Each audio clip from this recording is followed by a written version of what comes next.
আসসালামু আলাইকুম ওয়া রাহমাতুল্লাহি ওয়া বারাকাতুহু। নাহমাদুহু ওয়া নুসাল্লি আলা রাসূলিহিল কারীম, আম্মা বা'দ। আউযু বিল্লাহি মিনাশ শাইতানির রাজীম। বিসমিল্লাহির রহমানির রহিম। ওয়া'তাসিমু বিহাবলিল্লাহি জামিআন ওয়া লা তাফাররাকু। সাদাকাল্লাহুল আযীম। মহান মাবুদের দরবারে কালিমাতুশ শুকর আদায় করি যে মহান রব্বুল আলামিন আজকে জুমার নামাজে একত্রিত করেছেন, নামাজ সালাত আদায় করার তৌফিক দান করেছেন। আলহামদুলিল্লাহ। এই সময়ে মুহূর্তে অনেক মানুষ গুনাহ পাপের মধ্যে আছে। আল্লাহর রহমতে ফজলের করমে আল্লাহ পাক নামাজ আনছেন, অনেক গুনাহ অপরাধ থেকে আল্লাহ পাক হেফাজত করেছেন। যে হেদায়েত চাবে আল্লাহ পাক তাকে হেদায়েত দিবেন, যে ভালো থাকতে চাবে আল্লাহ পাক তাকে ভালো রাখবেন, যে পবিত্র থাকতে চাবে পবিত্র রাখবেন, আর যে পথভ্রষ্ট হয়ে যাবে আল্লাহ পাক বলেন সে তো হেদায়েত চায়, সে পথভ্রষ্ট হয়ে যাবে। আমি কামনা করি আনতামিল ও মাইলান আজিমা, সে সুদূর পরাহত সে হয়ে যায়। প্রত্যেক ফরজ নামাজের শেষে যদি কোনো ব্যক্তি সূরা তাওবার শেষ দুই আয়াত তেলাওয়াত করে, লাকাদ জাআকুম রাসূলুম মিন আনফুসিকুম আজিজুন আলাইহি মা আনিতুম হারিস, শেষ পর্যন্ত যদি পড়ে তেলাওয়াত করে, ওই দিন তার মৃত্যু হবে না। সুবহানাল্লাহ। আযরাইল আলাইহিস সালাম তার জান কবজ করবে না। সাহাবা বলেন, ইয়া রাসূলুল্লাহ, যদি আমল করতে থাকে আল্লাহ নবী সাল্লাল্লাহু আলাইহি ওয়াসাল্লাম ইরশাদ করেন সে মারা যাবে না, কিন্তু যখন সে আমল তার অভ্যাস পরিত্যাগ করবে আর করবে না, তখন আল্লাহ তার জানটা কবজ করে নেওয়া হবে। প্রত্যেক ফরজ নামাজের শেষে যদি কেউ আয়াতুল কুরসি তেলাওয়াত করে, তাহলে ওই দিন তার মৃত্যু হলে সে এবং জান্নাত এর মাঝখানে একটা বেড়া বাকি আছে, সেটা হলো তার মৃত্যু। অর্থাৎ মৃত্যুর সাথে সাথে যে বিনা হিসেবে সে ছোট ছোট আমলগুলি খেয়াল করি। এই ছোট ছোট ছোট বলে কাকু ভাবিও না হীন, ছোট ছোট বর্ষি কাঁধে বড় বড় মিল। ছোট্ট বর্ষি 10 কেজি বল পানি থেকে টেনে ওঠাই গেল। ছোট ছোট সুবহানাল্লাহ ছোট ছোট আমলগুলি একত্র করলে অনেক বড় হবে। একটা মৌমাছি কিছু কিছু করে মধু সংগ্রহ করে, 10 কেজি মধু সংগ্রহ কি করে সে করলো। একটা সরিষা কুড়াইতে কুড়াইতে এতগুলো সরিষা হয়ে যাবে।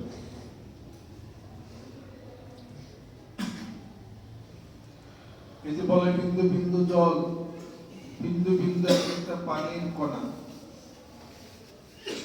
একত্রিত হয়ে সাগর অতল, অতল সাগর হয়েছে। ছোট বালুকার কণা আর বিন্দু বিন্দু জল গড়ে তুলে মহাদেশ সাগর অতল। প্রত্যেক সামান্য ত্রুটি আর ক্ষুদ্র অপরাধ কমেটানে পাপ পথে ঘটায় প্রমাণ। ছোট ছোট অপরাধগুলি বড় অপরাধে সংগঠিত হয়, মানুষের অপমৃত্যু হয়। বিপরীতে ছোট ছোট আমলগুলি একত্রিত হয়ে মানুষ জান্নাতে যায়। আল্লাহ আজকের এই পৃথিবীর বুকে আমাদের সবচেয়ে শত্রু আগে চিনতে হবে। শত্রু কারা? শত্রু চেনার দরকার আছে না? এই দেশকে হেফাজতের জন্য আর্মি, বিডিআর, বর্ডার গার্ড আছে না? শত্রুর আক্রমণ থেকে বাঁচতে। শত্রু তো বিভিন্ন প্রকারের শত্রু। আপনার আমার শত্রু, সর্বপ্রথম শত্রু কি? আপনার আমার সবচেয়ে সর্বপ্রথম শত্রু হলো কি? জিহ্বা। শয়তান? শয়তান না, সর্বপ্রথম শত্রু আপনার আমার হলো জবান। জবান মান সামাতা না যা, যে জবান দিয়ে কথা বলানো চুপ থাকে সে নিরাপদ থাকে।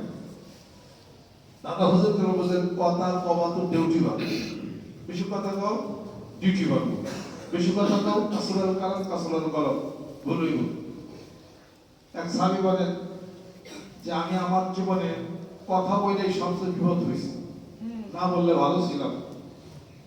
আল্লাহ নবী সাল্লাল্লাহু আলাইহি ওয়াসাল্লাম ইরশাদ করেন, যে ব্যক্তি তার যৌবনের গ্যারান্টি দিল এবং যে ব্যক্তি তার জবানের গ্যারান্টি দিল, আমি রাসূল তার জান্নাতের গ্যারান্টি দিই। সুবহানাল্লাহ। তার সবচেয়ে বড় শত্রু কি? জবান। এটা হলো জবান, কথা। এই কথা দিয়েই শত্রুতা হয়, কথা দিয়েই বন্ধুত্ব হয়। কথার চালাচালি হচ্ছে না বাংলাদেশে। কোন দেশের সাথে বর্তমানে? আপনার একটু ভালো জানেন। কথার চালাচালি হচ্ছে, দেখেন না ইউটিউব খুললে এই মাত্র ব্রেকিং নিউজ এসে গেছে। নাম আর বললাম না, সবসময় নাম বলা এটা ঠিক না, যাই না নিয়ে না বলা কারাই ধরনের বক্তব্য দেয়। প্রায় 50টা মিডিয়ার মধ্যে ভারত থেকে বিভিন্ন প্রকার কথা আলাপ আলোচনা দেয়া কথার চালাচালি হচ্ছে। কথার চালাচালি উত্তপ্ত পরিবেশ সৃষ্টি হয়ে গেল। কথা দিয়ে তো বন্ধুত্ব, চুপ থাকলেই তো হয়। ভারতে যারা আছে মুসলমান নাই, তারা আমার শত্রু না। ভারতে যারা আছে হিন্দু, হিন্দু নাই, তাহলে মারামারি করুন।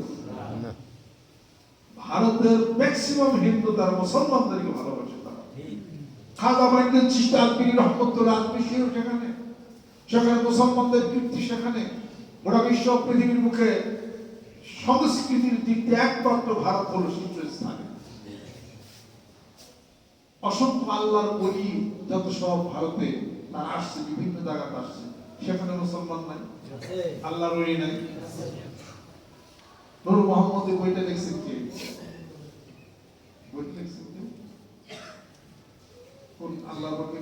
আল্লাহর ওলি কোন? ভারতে আজান কাসির রহমাতুল্লাহ আলাইহি ভারতে, শাহুল মুহাম্মদ দেহরি রহমাতুল্লাহ ভারতে, মুতাদার ফেসানি রহমাতুল্লাহ ভারতে, কাসিম আলী রহমাতুল্লাহ ভারতে, তুরকালি তুরশা ভারতে, সবই তো ভারতে। ভারতের সাথে কি হয়েছে? তো কিছু হয় নাই, কিছু মানুষ উত্তপ্ত পরিবেশ সৃষ্টি করছে, যারা কথার চালাচালি করে দূরত্ব করতেছে। ভারতের ম্যাক্সিমাম হিন্দু সম্প্রদায় মুসলমানদের ভালোবাসে, সম্মান করে, শ্রদ্ধা করে, আমাদের সপক্ষে তারা বক্তব্য দিচ্ছে। কিছু আছে অল্প কয়েকজন যারা নাকি মধ্যত্বপনা নিয়ে এবং মাঠ বাজার যারা গরম করে এবং সেই সমস্ত আলাপ আলোচনার কথার চালাচালি হচ্ছে। জবান এটা বন্ধ থাকলেই তো দুই দেশের সাথে খারাপ সম্পর্ক নাকি ভালো নাকি? সুসম্পর্ক হওয়াটাই ভালো। খারাপ হলে ওইটা কাউকে ছোট বলা, কারোর দুর্বিসন্ধি করা, কারোর ভূখণ্ডে দখল করা, কার সম্মান নষ্ট করা, হেজিটেশন সৃষ্টি করা, উত্তপ্ত পরিবেশ সৃষ্টি করা, বিশৃঙ্খলা সৃষ্টি করা, আধিপত্যবাদকে বিস্তার করা বাংলার জীবনের লোকে, এটা হলো সবচেয়ে খারাপ। অতএব আমরা বাংলাদেশ, আমরা জানতেছি, বুঝতেছি কি জিনিস, বিষয় বৃত্তান্ত কি। অতএব এত দলাদলি, এত বিষয় সবকিছু করে কি নষ্ট হয়েছে? শান্তি নষ্ট হয়েছে। যে প্রধান শত্রুকে আপনার আমার জবান, তারপর শত্রুকে চোখ, তারপর শত্রুকে হাত। আল মুসলিমু মান সালিমাল মুসলিমুনা মিন লিসানিহি ওয়া ইয়াদিহি ওয়াল মুহাজিরু মান হাদারা মা আল্লাহু আনহু। জবান দিয়ে কষ্ট দিও না। জবান মুসলমান হইতে পারবে না, হাত দিয়ে মাইরো না, কিন্তু মুসলমান না। তাহলে জবান, চোখ, অন্ধ মানুষের নামে কেস আছে 6টা, জোরে কর। বোবা মানুষের নামে কেস আছে 30টা। কারণ কি? কথা বলতে পারে না, ওর কথা তো মানুষ শুনে না, তারপরে ওর কোনো শত্রু নাই, পাকিস্তানের বোবা মানুষের শত্রু নাই। আবার যে অন্ধ সেতু দেয় ওরা শত্রু কি? বর্তমানে আমার কিছু স্কুল বানিয়েছে যেটার মধ্যে বোবা মানুষগুলো কথা বলবে, হ্যাঁ, অন্ধ মানুষ বলে মোটামুটি শিক্ষিত হয়েছে। তাহলে শত্রু তো নিজের থেকে আগে সৃষ্টি। জবান শত্রু, চোখ শত্রু, হাত শত্রু, তারপরে শত্রুকে যদি বিবাহ করে থাকে সীতার সাথে কামে আছে, তারপরও শত্রু হলো আপনার ঘরের স্ত্রী। ঘরের স্ত্রী আপনি যতটুকু পচাইতে পারবেন পৃথিবীকেও পারবেন। পরে শত্রু সন্তান, তারপরে শত্রু ভাই বোন, তারপরে শত্রু পাড়া প্রতিবেশী, পরে শত্রু বন্ধু বান্ধব, পরে শত্রু গ্রাম, পরে শত্রু দেশ, তারপরে শত্রু বিশ্ব। এই শত্রু আগে যাই না কাজ করা লাগবে, শত্রু যাই না চিকিৎসা করা লাগবে। যেই জবান দিয়া, যেই জবান আপনার শত্রু, ওই জবানে জিকির করেন লা ইলাহা ইল্লাল্লাহ মুহাম্মাদুর রাসূলুল্লাহ। ওই জবানে জিকির হলে জবান ঠিক হয়ে যাবে। সুবহানাল্লাহ। যেই সব শত্রু এই চোখ দিয়া কোরআনুল কারীম তেলাওয়াত করে, সুবহানাল্লাহ, নুনাজ্জিলু মিনাল কোরআন মা হুয়া শিফাউর রাহমাতুল লিল মুমিনিন। কোরআন তেলাওয়াত করো, তোমার মুমিনদের জন্য এটা হলো রহমত। যেরকম সুবহানাল্লাহ। যেই চোখ দিয়া শত্রুতা হবে, এই চক্ষু দিয়া কোরআন তেলাওয়াত করো, শত্রুতা বন্ধ হয়ে যাবে। হাসরের ময়দানে ওই চোখ জাহান্নামে যাবে না, যেই চোখ মহান মাবুদের প্রেমের ভালোবাসায় অথবা তার ভয়ে রোদন করে চোখ কষ্ট বিসর্জন করে। যেরকম সুবহানাল্লাহ। ওই চোখ জাহান্নামে যাবে না। যেই চোখ দিয়ে কোরআনুল কারীম তেলাওয়াত করছে, সেই চোখ ইবাদত হয়ে যাবে। সুবহানাল্লাহ। এই হাত দিয়ে কাউকে মেরো না, সুযোগ পাইলে ঘরের গরু ধরে ধরে মারবে। পাশের বাড়ি তোমার প্রতিবেশী আছে, হেল্লাকে পাচার করো না কেন? হেল্লাকে পাচার করো, চাবার আনি রুটি হারবে তোমার। বউরে মারে ধরে ধরে, পুরা মান্না মারে ধরে ধরে, এটা কত না কি? ঘরের স্ত্রীকে মারা গেল কাপুরুষের লক্ষণ। যদি এরকম করে থেকে খাস করে তোমা করে আল্লাহু আকবার, আল্লাহু আকবার, আল্লাহ তওবা করলাম, আমি মানি না বলি মন চাই।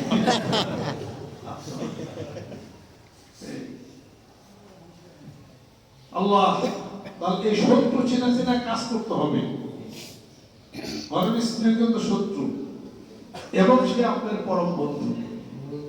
সন্তান সন্ততি শত্রু, সন্তান সন্ততি আপনার বন্ধু। যখন আল্লাহ রাসূলের দিকে আপনাকে প্রভাবিত করে, নেকের দিকে প্রভাবিত করে, সুযোগ প্রদান করে, তাহলে তারা শত্রু না, আপনার জীবনকে প্রচন্ড গতিতে সামনে আগে নেওয়ার জন্য ঘরের স্ত্রী ছেলে সন্তান এর চেয়ে বেশি ভূমিকা কেউ পালন করতে পারে। সূরা তাকাবুন ভুলে দেখে, সূরা তাকাবুন ভুলে দেখে। তাকাবুন শব্দের অর্থ হলো মোহ অপসারণ, মোহ অপসারণ। আজকে বাংলাদেশে দেখেন সব জায়গায় অশান্তি বিরাজ করতেছে, কথা ঠিক কিনা? সেদিন আমি শুনলাম এই একজন কইতেছে, একজন বলতেছে কি যে আহলে হাদিসের আর একটা গ্রুপ হইছে। আহলে হাদিস মানে যারা হাদিস অনুসারে যারা চলে, নিজের জীবনকে চালান, খারাপ না। আমরা আহলে হাদিস, আমরা আহলে হাদিস। কোরআন হাদিস শরীফের হাদিস শরীফ আমরা মানি না, যেটা মানি না কয়ে দেন ওই মানব ইনশাআল্লাহ। আহলে হাদিস খারাপ না। নতুন একটা দল বেড়েছে আহলে কোরআন। গতকাল কিন্তু শুনলাম, আমি গতকাল কিন্তু শুনলাম আহলে হাদিস তো আছে, আরেক দল বেড়েছে, এরা হলো আহলে কোরআন। তারা দলিল দেয় হাদিস শরীফ, হাদিস হলো মানুষের কথা, আল্লাহ নবী সাল্লাল্লাহু আলাইহি ওয়াসাল্লামের কথা, আর কোরআন হলো আল্লাহর কথা, অথবা আল্লাহর কথা প্রাধান্য দিতে হবে। তাহলে কি করতে হবে? আগে দাঁড়িয়ে রাখছিল আহলে কোরআন, এখন দাঁড়িয়ে আছে। আমি কি কারণ কি দাঁড়িয়ে টাইট হওয়ার কথা? না না না, কোরআন শরীফের মধ্যে কোথাও দাঁড়িয়ে কথা নাই। যখন আহলে হাদিস ছিলাম দরকার নাই, আহলে কোরআন হয়ে গেছে। কোরআন শরীফ সব তালাশ করে দাঁড়িয়ে কথা পারে না, পরে যেটা দাঁড়িয়েছে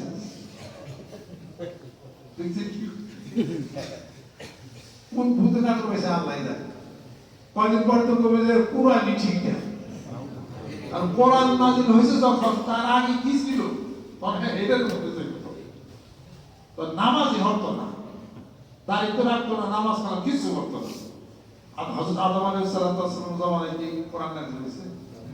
ঈসা যখন কোরআন নাজিল হয়েছে, তাহলে পরে কি মানবে? তখন দেখবে যে বাবা আদম উনি হলেন মেন ব্যক্তি, তার পেটিতে সব সন্তান হয়েছে। তখন ছিল শুধু খালি লা ইলাহা ইল্লাল্লাহ সুবহানাল্লাহ, এটা করো সব হয়ে যাবে। হাদিস যখন বাদ দিছে, কোরআন ধরছে, কোরআন শিখো কদিন ধরে বাদ দিল। কথা খেয়াল করছেন? আজ পর্যন্ত দায়িত্ব চাচ্ছে, নামাজই হতো না, রোজাও রাখতো না, কোনো নেই করতো না। আগে যেটা হেঁটে করলো, কথা ঠিক কিনা? বিভিন্ন দল মত ফিরকার কারণে গোটা বাংলার জমিনের বুকে অশান্তি বিরাজ করতেছে। কথা ঠিক কিনা বলেন? সম্প্রতি দেখেন তবলিগ জামাতের মধ্যে দুই গ্রুপ হয়ে গেছে। দোয়া করেন আল্লাহ যেন মীমাংসা করে দেন।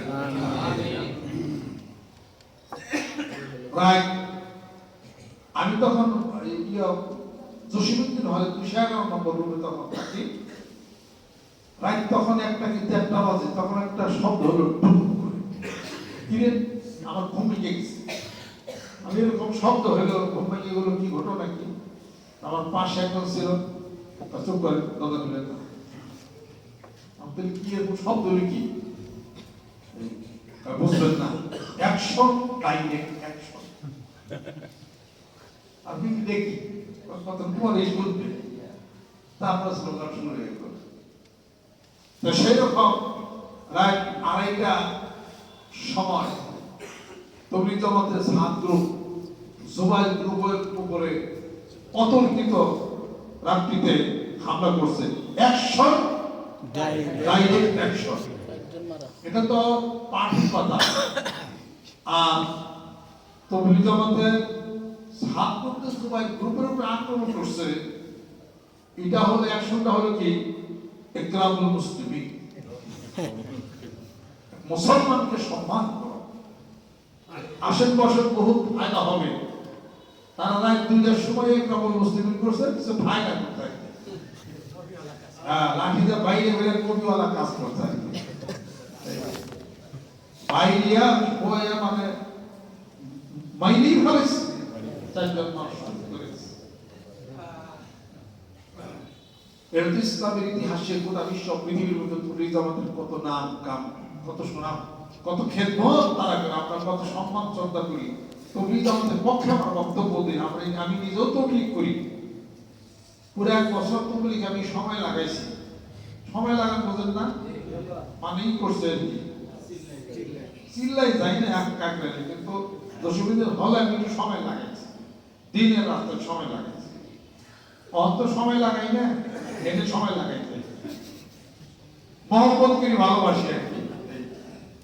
যাদের এত ভদ্রতার কথা, সভ্যতার কথা তবলিগ জামাতে দেখে অনেক ভদ্রতা সভ্যতার কথা বলে, কিন্তু 80 ভাই খাই হযরত মোবাইল, সবাই মোবাইল বন্ধ করি, নিশ্চয় ভদ্রতার কথাই। এত ভদ্রতার সভ্যতার কথা, এত গ্রামীণ মুসলিমিন 3 জনে মিলে খাওয়া, এত কিছু। রাত 8টার সময় যে অতর্কিত হামলা করে আছে, বাইরে মিলে আইলো, এটা কোন বুখারী কোন পৃষ্ঠায় আছে? এইরকম যদি আল্লাহ বাংলার জমিনের মধ্যে এরকম যেন না হয়, ভুল বোঝাবো যে আল্লাহ তো নিরসন করে দাও, আমিন। দোয়া করেন আল্লাহ যেন নিরসন হয়ে যায়। তবলিগ জামাতের বিশাল এই খেদমত, এর কারণে সারা পৃথিবীর মধ্যে কত খেদমত হচ্ছে, তাদের তুলনায় 1000 কোটি ভাগের 1 ভাগ খেদমত আমরা করি না, এটা কথা ঠিক। তবলিগ জামাতের অনেক কার্য পদ্ধতি থেকে আমি শিখছি, শিখতে আছি, আরো শিখবো, আরো জানাবো, অনেক কিছু।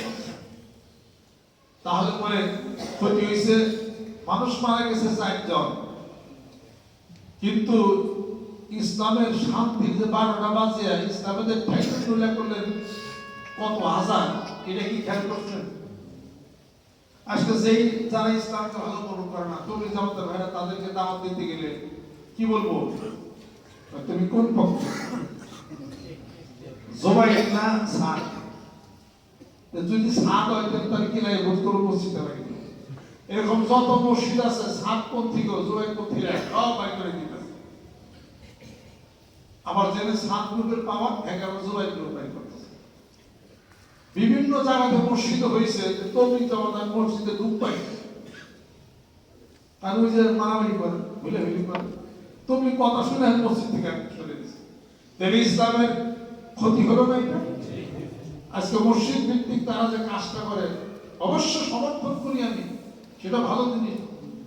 দোয়া করে আল্লাহ পাক তো না নিরসন দেন আল্লাহ পাক।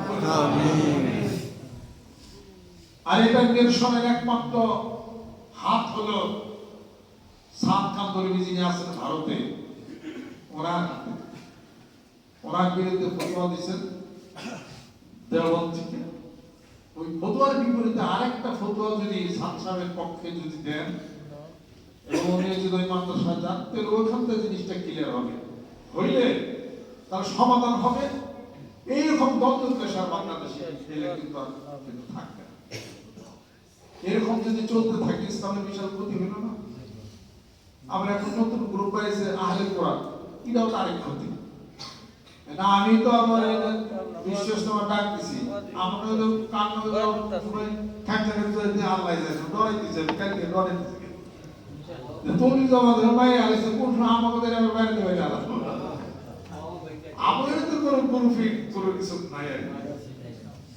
আমি মোটামুটি 99 ফাইনাল করছি বিশ্বাস আমার বিশ্বাস নাম আমার দরকার নেই। সারা বাংলাদেশে বিভিন্ন জেলাতে যদি আমি পাবলিক করি, মানুষ আল্লাহ পাকে জিকির করবে, নামাজ পড়বে, মসজিদ মাদ্রাসা করছি, তারপরে এখানে মানুষ আসবে, যথেষ্ট সমস্যা আছে। চরমনায় দরবারে তারা বিশ্বাস ঘটনা চলে না, ফুল করে পারবে এটা চলে না। এখন শুনতেছি যে সবাই বলে বিশ্বাস তো মানবো, যাই কোনটা গাড়ি কোনটা পেছাতে করবো গাড়ি। ওই যে আহলে হাদিসরা অনেকে ওনারও বিশ্বাস দেওয়া শুরু করছে, আরো যদি কোন জায়গায় শুরু করছে, হকবন্ধ মতের নামে বিশ্বাস দেওয়া শুরু হয়েছে। এদের আমি যে কাজটা শুরু করছি এটা তো একটা কঠিন কাজ, এটা তো মানুষকে বোঝানোর আগে মানুষ আমার মধ্যে খারাপ ধারণা করবে। 99% ফাইনাল বিশ্বাস নাম দেওয়ার ঠেয়াল। এই দিনের ক্ষতি, ইসলামের ক্ষতি যদি হয়, আমার বিশ্বাস করার কোনো দরকারই আমার নেই। আমার তো নামেরও ঠেকা নেই, আমার কিছুরই দরকার নেই। সারা দেশ বিভিন্ন জেলাতে ওয়াজ মাহফিল করে তো সারা হয় না, মুরিদ করে তো সারা হয় না, বিশাল কাজ আছে। এই যে জায়গা না হয় গাজীপুর ওই যে বনে আমাদেরকে সুযোগ সুবিধা দিচ্ছে ওখানকার প্রশাসন, অনেক 2 কোটি 3 কোটি মানুষ বসবাস, এই জায়গা আমার আছে অসুবিধা কি আছে? পরে খেয়াল করছে যে কোন সুন্দর কোন নাই, কোন দূষণ করি আমার কোনটা কেমনি আর বিশ্বাস করে আর খুব লাভ আছে না বলা। আমার এটা জমি কিনে কোটি টাকা মানুষ বসে 1 মাস ধরে খাতে খেটা জাহান খাইটা পয়সা হইতে টাকা টোকা দিয়ে যে উদ্যমান একটা ব্যাপার এই হয়, এনে যত মানুষ আমাদেরকে সহযোগিতা করবে খালি গরিব দিয়ে, তাহলে পরে এই 2 মাস থেকে জান কিছুই থাকে না। তারপর মানুষের বিরুদ্ধে আমরা দুর্নাম শুনি, কমপক্ষে 100 কোটি টাকা পেয়েছে। এই সমস্ত ফালতু একটা ফাউল পেঁচা। আমার ব্যাংকে কত টাকা জমছে আপনি কেন, সরকারও জানে। 1499 দরবার বিশ্বকাপ ফান্ড 11 লাখ টাকা দেন কাছে, 8 লাখ টাকা আগে ছিল উঠাইতাম। ব্যাংকের ওনারা কইছে যে ডিসেম্বর মাসে আপনি চেক দিয়েন না, মানে কি একজন 1 লাখ 2 লাখ টাকা আমার কর্জে হাসানো নিছে, আমি কাজ করতেছে। তো এই শত শত কোটি টাকা পাই ব্যাংকে, তো তার প্রমাণ এটা থাকবে। এটা শুধু শুধু মানুষের বেলায় বলে আবার এই দুর্নাম শুনি, কষ্টগুলো মরি, আবার কি এর বিশ্বাস করা বিষয় এগুলো তো মানুষের বুঝবো না যে বিশ্বাস তোমার ব্যাপার নেই। টঙ্গির বিশ্বাস তোমার কি ওখানে বয়াত করানো হয় না, এখানে বায়াত করানো হয়। বায়াত বলে ইত্তেফাক সুন্নাত, কোরআন শরীফের 4 জায়গার মধ্যে আছে, হাদিস শরীফের 40 জায়গার মধ্যে বায়াতের কথা আছে। তো বায়াতের কথা কেন বলা হয়? এখানে মানুষদের অন্য ধরনের রুহের আত্মার জগতের খোরাক মেলানো হয় এখানে পছন্দ গতি নিয়ে। এবং আমরা কোনো দল করি না, এনে খাওয়া দাওয়ার কোনো ভেজাল নাই, খাসি কোনো বিক্রি হিসাব পত্র এখানে মিলিয়ে আমরা টাকা পয়সা কামানোর কোনো কিছু ধান্দার মতো আমি যাই না। এদেশের প্রচলিত রাজনৈতিক নেতৃবৃন্দ যারা আছে তাদেরকে দাওয়াত দেয় না কেন? বিষয় নিতান্ত বিশ্বস্তমা সামনে নিয়ে আমার মেলায় লক্ষ লোক আছে, আগামী বিশ্বস্তমা আগামী ইলেকশনের আগে যদি আমি একটু টোকা দিয়ে দেই ভোট পেয়ে যাবেন কাজা, উনি টাকা গোপনে দিয়ে দিল 50 লাখ আমার অ্যাকাউন্টে, এই ধরনের কোনো প্রকল্প আমার দেখছে কি হবে? তাহলে কম বসে আমার সামনে আমি ওই সমস্ত 2 নম্বরই পিড়ি রাগা করি না। আমি মানবতার কাজ করি, আমি সম্মানতার কাজ করি, আমি মানবতার ছিলি, আমি বাংলাদেশ ছিলি, যাতে সুন্দর সুখী সমৃদ্ধশালী একটা দেশ এবং উপহার ভূমিকায় আমাদের কাজ করতে পারি। তাহলে হুদা দিচ্ছে দুর্নামহনি মাঝখান থেকে কি দেখি এটা হিসাব করতে বন্ধ করে দেওয়াই বলো এমনি অজব ইসলামিক মহাসফল আলগায় জিগে সবার চাকরি আছে, তাতে কেউ মানুষ কম নাকি? আত্মার জগতের কাজের পছন্দ গতি যদি আসে, যে নামে আপনি দেন খালি ওয়াজ মাহফিল, এই নামেই তো এরপরে বহির্বিশ্ব আমাদের যে কাজটা, এই বিশ্বস্তর পরে সেই কাজটা ধরবেন। বহির্বিশ্ব আমাদের কাজ হচ্ছে এতগুলো রাষ্ট্রে, কিন্তু আমার জায়গা তাদেরকে বয়ান মুরিদ করার একটা সিস্টেম, ওটা আমি এখন চালু করে নাই। ওই নিয়তে ভুললে না আমার কাজ হবে, ওই নিয়ত করছি এই বিশ্বস্তর পরে সেই কাজ হবে। ভারতে দেখেন আমার জায়গায় দেন, পাকিস্তান খোলা আছে, পাকিস্তান, তারপরে বাহরাইন আছে, সৌদি, কুয়েত, কাতার আছে। এই ওদিক দিয়ে আরো বিশ্বে আমাদের কাজ করা দরকার হয়ে যাবে ইনশাআল্লাহ। এখন লন্ডন হবে, আমেরিকা তো হবে ইনশাআল্লাহ। তাদের আসা থাকার ব্যবস্থা হিসাবপত্র কিভাবে করবো, বিল্ডিং সেগুলো আমাদের করে থাকবে ইনশাআল্লাহ। নামছি তো মাঠে, মানুষ কোন একদিন জানবে বুঝবে যে মানিকগঞ্জের বর্তমান পীর কেন এই কাজটা শুরু করছিল এবং এই কাজটা যাবে কত দূর। আরো 10 বছর পরে রেজাল্ট পাবেন ইনশাআল্লাহ।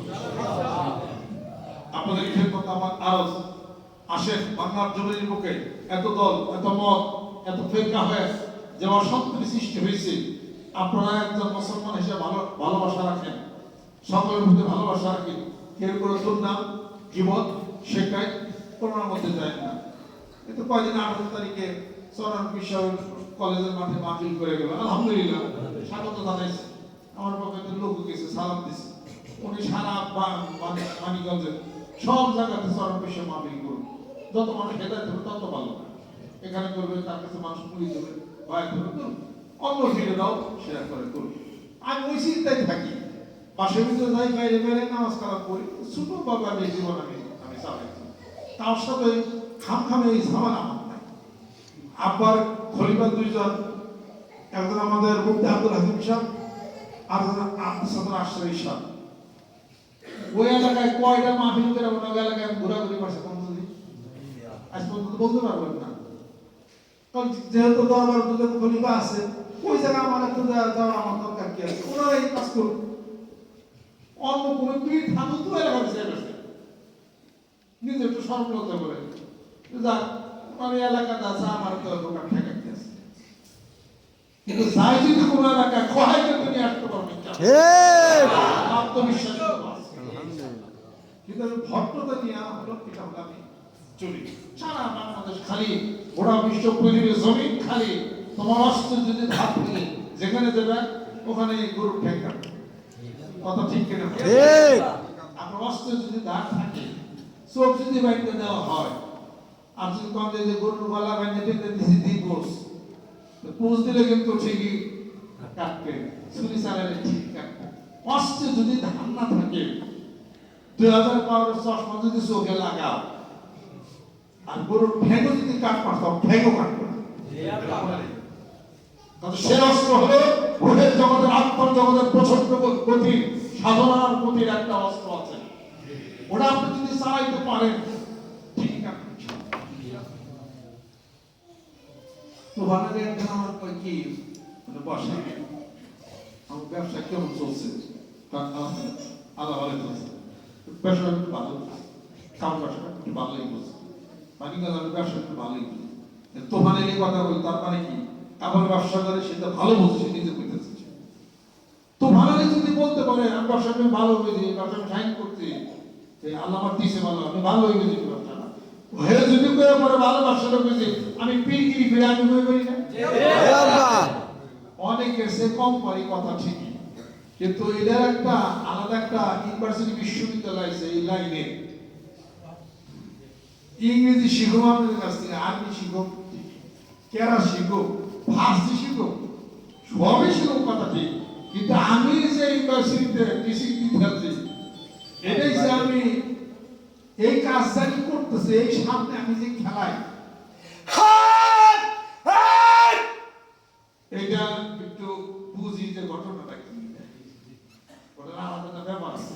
এজন্য আমার সাহস খুব বেশি এইটুকুর মধ্যে, আর সব আমি দিশা, আমি সেটা নিয়ে কাজ করি, এটাকে বাইপাস, এটা আমি একটু বুঝি। তো মানে যদি কয়েন কাপড় ব্যবসাটা ভালোই বুঝি আমি, তাহলে আমিও মোটামুটি কিছু বুঝি, কিছু বুঝি। এটা দেড় মাস খাই না কোনো দেশে, খালি কথা কওয়া, খালি অনুমতি দিই আমার।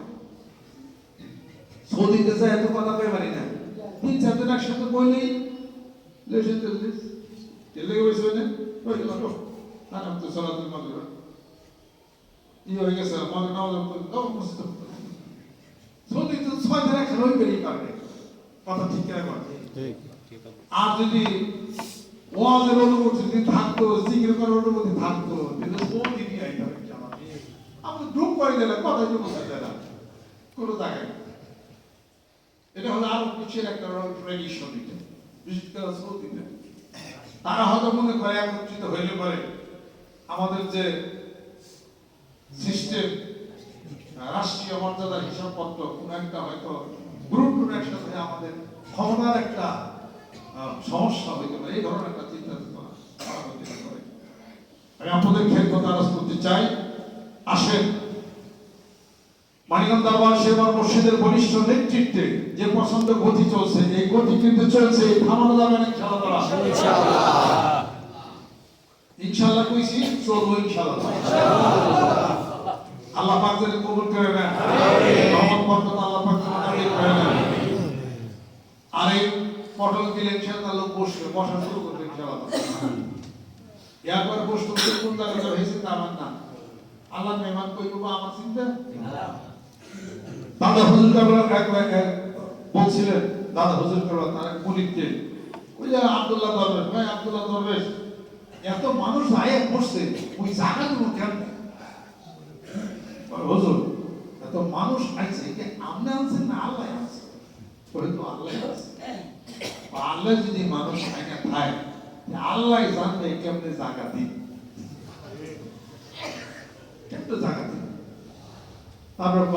তারপর দাদা হুজুর বলছেন, কিন্তু বেমালা মানুষ নাই পড়ছে, এ মানুষ কন্ট্রোল হবে কেমনে? জায়গা তো দিবে আল্লাহ, কন্ট্রোল করবে কেমনে? হুজুর আমি নি কথা কই, ওই আল্লাহ এই দুনিয়াতে বেমালা মানুষ বানাইয়া আল্লাহ তো বড় কন্ট্রোল করতে পারে, আপনি কন্ট্রোল করবেন কেমনে?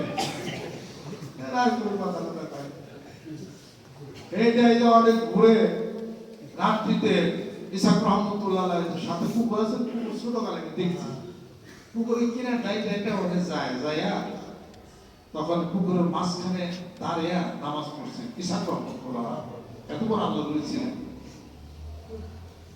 কয় হুজুর এই ব্যক্তিতে দায়িত্বে যাই করি, কয় মুই ভইয়া থাকবো, দেখবো তো হুজুর যাই করি, কোন মোর খোদা। আর হুজুরে পানির মধ্যে জাইনাল ভিজা নামাজ হচ্ছে, আমি দেখছি। আব্দুল বারী কালীর কাছে কইছে, হনো এত বছর থাকলাম পাইলে কি?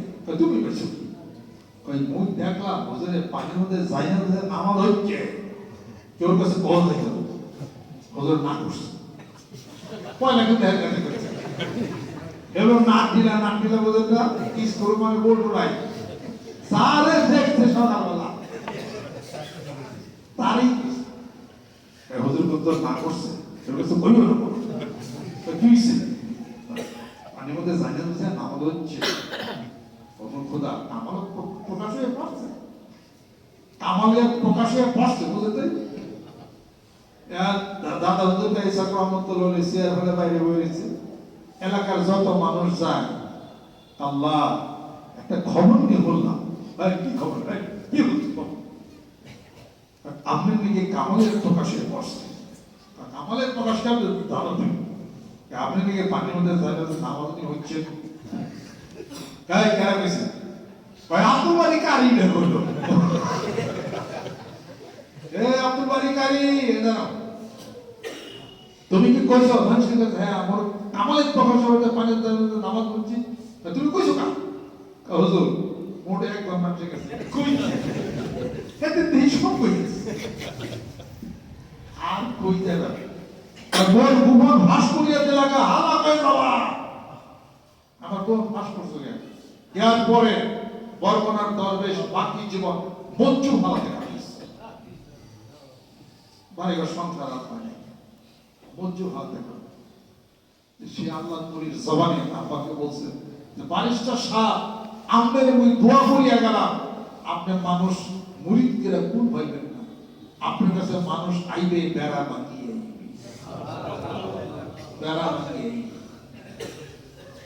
আমি তখন ছোট, ওই যে আমার সাইকেল আছে, হ্যান্ডেলের মধ্যে দুই দিকে দুই ঠ্যাং দিছে, আমার বাবা হনুমান আছে, এর থেকে ডিম শুদ্ধ করে নিয়ে গেছে তোরা মসজিদে, দাদা সঙ্গে তোরা মসজিদে থাক, সকালবেলা ঘুরে আমি ধরে রেখেছি, মায়ের কাছে পুরাটা তুমি নিয়ে যাও, এরকম ঠান্ডা ঠান্ডা লাগবে, ওটা বুঝবা না, ছোটকাল থেকে পিছিয়ে নো, পড়া ফার্স্ট বিয়ের মান হই না, যাই পরে জিজ্ঞাসা করছেন যে আমার সব মনে আছে, কি কাউকে আমার ছেলে, তাই বাইশটা সব ছেলে কই না, আল্লাহ বান্দা, আল্লাহ তুমি জিকির করতে পারো? আমি তো তোর পোলাবান এই এলাকার হিন্দু যেগুলো আছে পোলাবের প্যাকেট জিকির জিকির শুরু করে দিলাম, তখন দাদা থেকে বারিস্টার সাহেব কাম হয়ে গেছে, জিকির করার মধ্যে টাচটা বাড়ি, তখন আ করো, আ করলাম, থুতু দিল, এটুকু আমার মনে আছে, আল্লাহর ওলি থুতুতে নালাই কিছু নিজের কথা কই না, আল্লাহ ওলিদের কথা বলতেছে, আমার তো এরকম কালামে এত কিছু, আমার খুব বেশি আমার কিছু নাই, সবার শিখেছে আমি অত জানিও না, বেশি কিছু ছোট্ট অল্প একটু আমি আল্লাহর ওলির কিছু দোয়া হিসাব করত, আমার পিতার দোয়া আর তার পীরের একটু থুতু মুখে দিছিল, প্রমাণ আছে না মেনে ইতিহাস আছে। আল্লামা জালালুল সাইদি সাহেবের পিতার নাম হলো ইউসুফ সাইদি, তারা পরিবারই হলো সাইদি পরিবার, পরিবারই হলো সাইদি পরিবার। জালালুল সাইদি সাহেব বাচ্চাকালে ছিল হলো কুতলা, ওদের জবান ছিল না, কুতলা ছিল। ইউসুফ সাইদি ওনার পিতা ফুরফুরা হুজুর যিনি ছিলেন আবু বকর সিদ্দিক রহমাতুল্লাহ আলাইহি, উনি তখন মসজিদ থেকে নামাজ পড়ে বের হইতেছে, সাইদি সাহেবের পিতা ইউসুফ সাইদি, উনি তখন সাইদি সাহেব কুলে নিয়ে গেছেন যে হুজুর আমার এই ছেলেটা খুব বেশি কথা বলতে পারে না, কাজে কেন কাহা করো আ করছে, মুখে ফু দিছে, থুতু দিয়ে দিছে, এরপরে পিছনে আরেকজন ছিল, কতজন আমার ছেলের এই সমস্যা, ফু একজন চলে গেছে প্রথম, দেন না কি বুঝলেন, চোখ পয়সা কূপ সময় মতো কূপ দিলে বলে মাছ আটকান যাবে, হয়তো ওই সময় ছিল, ওই সময় কোনো একটা ব্যাপার ছিল যে পুরা সাইদি সাহেবের কণ্ঠে আল্লাহ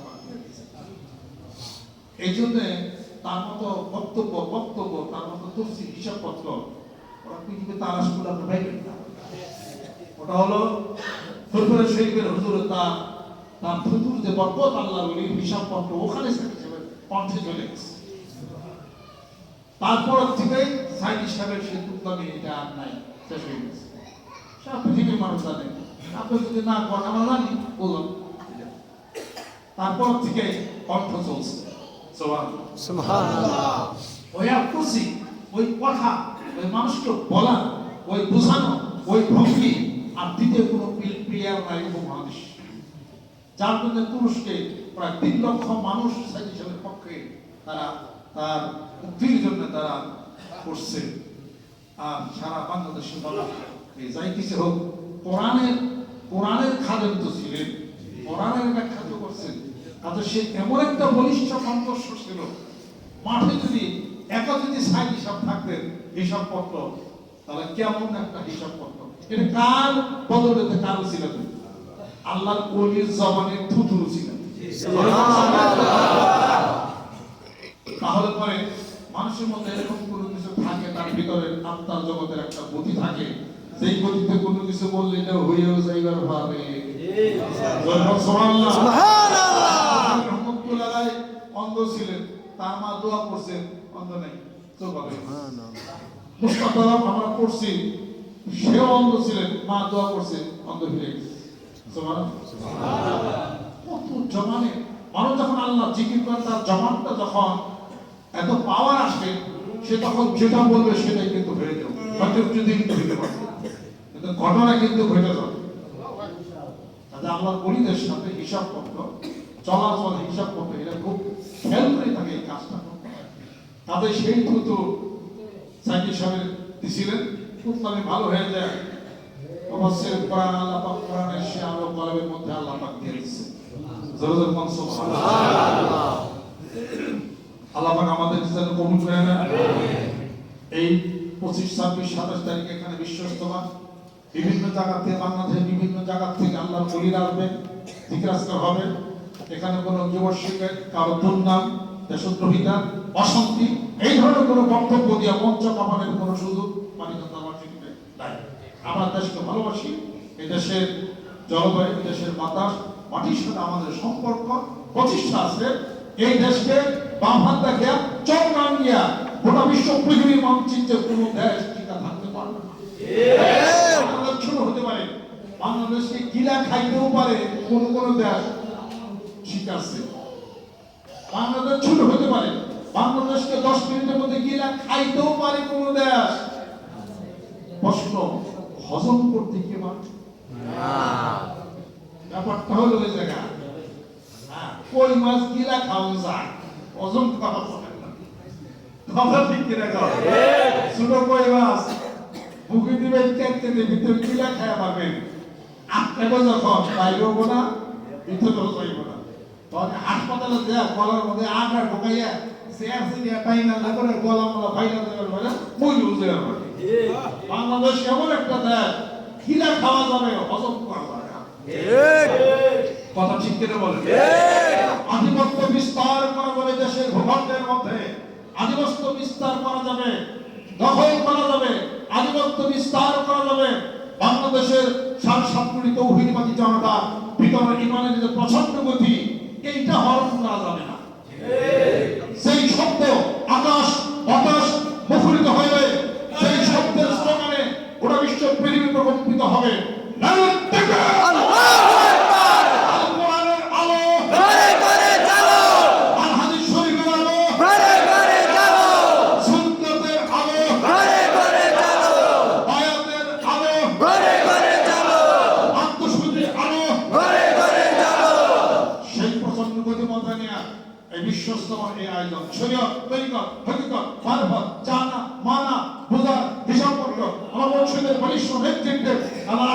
এবং পাগলেরা গ্রামে গঞ্জে মাঠে ময়দানে প্রত্যেকটা জায়গায় জিকিরের ধ্রুব পরিণত হবে।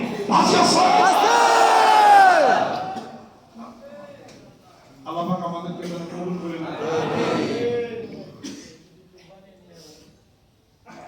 যারা নিয়ত করতে পারেন, বিশ্বাস করেন যে আল্লাহর এই বান্দাদের উপরে সাঙ্গানা দেবেন, হয়তো আল্লাহ পাক হাসর ময়দানে হয়তো একটা নূরের সাঙ্গানা দিতে পারেন।